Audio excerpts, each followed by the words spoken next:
Gentleman who is playing under almost no pressure. His team now up 3-1. From Team Epic, it is Spray Paint. And flying in from a million miles away just for this event. You said our previous player doesn't have a lot of pressure. Well, welcome to Pressure Town, because Kuma has to win. Otherwise, it is all over. Up in the top center-ish side, it is going to be Kuma.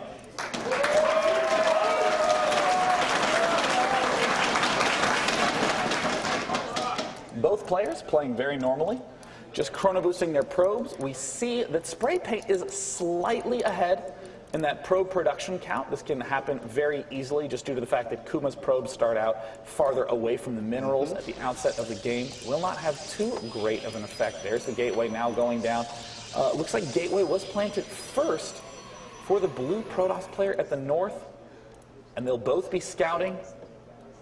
Oh, for proxies right at the start. Nice play there by Kuma, just making sure that there's nothing too out of the ordinary. I do love this in PvP, scouting around for the proxies. The reason is in some other matchups, like say PvZ, they might have lings out when you try and scout. For PvT, they might be walled in if you delay your scout. But in PvP, there's really no way to prevent this scout from getting inside your base. The only thing I can think of is if you built like 9 pylons at your ramp to prevent it from going in there. That's of course not going to happen. So I figure, why not scout out for those proxies? I really like that play. And also, since it's so safe to scout your opponent, it's okay if you get there just a little bit late, because really the only build that's going to be putting on a lot of pressure right away is going to be a proxy 2-gate, and that's the whole point of scouting out for those proxies. Oh, yeah. And now the big question is, how much gas is saved up on this Nexus? Or excuse me, how much energy is saved up on this Nexus?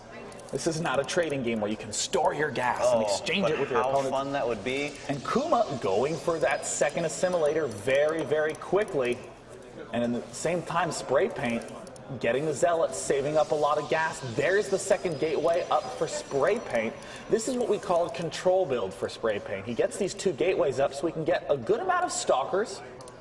And what he'll do with those stalkers is largely just deny pylons. Make sure that there's no 4-gate that can come threaten him, but Spray Paint could still very well do a 4-gate of his own.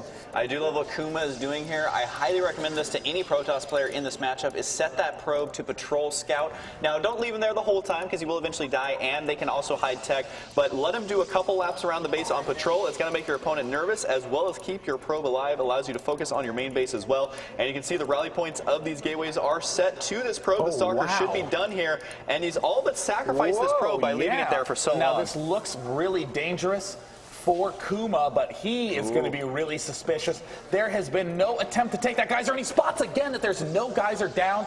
That is a big, big amount of information, and in my eyes, that would signal that there is almost certainly a 4-gate coming. Kuma just making sure that there is no probe in his own main base. Second gateway up now. How will Kuma follow up? It looks like a Robo Bay, and oh, it's a Robo followed by 2 more gates. It looks like it's going to be some sort of Warp Prism play. And Kuma with the Twilight Council, this could be almost impossible for Kuma to hold off. It's going to be really, really tough. As you mentioned, Sean, having that additional gateway does help out a lot. And that Twilight Council, I mean, when is it really going to be kicking in? Is he going to be going for the DTs? Is he going to be going for trying to get out that blink play? Either way, the attack from Spray Paint could get there a little bit early. Although Spray Paint keeps messing up this probe up here. He tried placing a proxy pylon twice, trapped the probe in there both times, and had to cancel it twice. So that is a little bit of resources lost there. And it does look like these units caught in the center of the map. If he can kill off a couple of these Zealots, it is going to make this Warp Prism much weaker, and also scouting those may tell him that there's something curious going on here. Yeah, I mean, spotting that, it looks like a DT play coming up from Kuma. Don't dislike that play in this position. He saw no gas for the longest time, but now it looks like Spray Paint coming up with a big army, but he has only 1 geyser, so he has pretty much only Zealots. Kuma now getting his Cybernetics core up. This is a very confusing spot for Kuma to be in, but that doesn't mean that Spray Paint is going to be in a bad position at all. It will be pretty much only Zealots for the red player from Team Epic. All right, here comes the Warp Prism play. I've seen White Rod do very similar builds like this, although he is going to be losing a couple of Zealots here. Although Kuma does need to focus on his main base as the Warp Prism is now moving in right now. Outside of his main base, he has to turn around and fight. He needs to pick off 1 Zealot. There he gets it down, and in the main base, the Zealots drop. This build is so good in PvP, Sean. We see White Rod do this on ladder all the time. Yet the transfer away the pros, and unfortunately for Kuma, it's going to be tough for him to continue forward here. He's at 13 supply to 44. The 4-gate with that Warp Prism is really going to be helping him out here. Now, if he can warp into DT, he can eventually clean this up, but there's going to be no gas. There's a good game. And Epic, after dominating throughout the season, closes it out with a convincing 4-1. Very, very nicely played by Team Epic. Ladies and gentlemen, your champion is Team Epic. $5,000 will go to Doctors Without Borders. Yeah, and Sean, I do want to mention the build he went on that map I've seen used a lot because the Warp Prism gets there so quickly that if you are out of position at all, then it can be very, very difficult to hold off. So a huge congratulations to him, choosing a great build there and making it work. And of course, huge round of applause for Team IBM. They brought out nearly 20 of their players.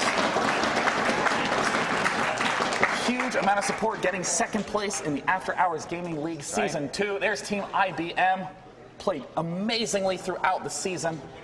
And that means that we have officially run out of games to play for the AHGL. That is true. A close series. I mean, the score was a little lopsided, but the games themselves, up until that very last game, were pretty darn close. We saw a very, very close ZVZ shortly before that. So a great series between these two teams. And of course, that means that $5,000 will go to Doctors Without Borders, donated by Blizzard Entertainment. I like those Blizzard guys. Yes. They're pretty cool over there at Blizzard. And huge thanks, of course, to Bob Kaleko, Ilya Rotelli, and Mike Morheim for all their support throughout for this league.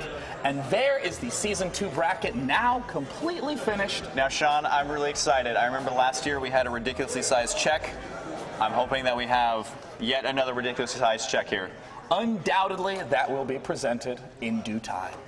In due time, Sean. That's probably my favorite part of tournaments, is how big can you make that check? You know, we did have an 8-foot by 4-foot one that weighed 50 pounds for Season 1. That is true. And they wouldn't let it on the airplane, so it's still in LA. That is true. And I figured you could just turn it into a table. You just need 4 legs, turn the check into a table. I would play cards on it at night. Absolutely. So the winners over there getting their photographs taken. So we will, of course, be setting up for the award ceremony soon to congratulate Team Epic for quite honestly playing so epically, and that's pretty amazing that they have such a small amount of employees. Absolutely. Took down IBM with almost 500,000 employees. Yeah, you gotta have to think about all the other huge tech companies that have been part of this tournament, and for them to be able to win with such a small fleet compared to a lot of the other teams out there. No small feat right there. I quite like it. Ladies and gentlemen, thank you so much for tuning in. Whatever you do, don't go anywhere. We're going to be closing out the show with the award ceremony and presenting Epic with that epic check. Thanks so much for watching. See you in a sec.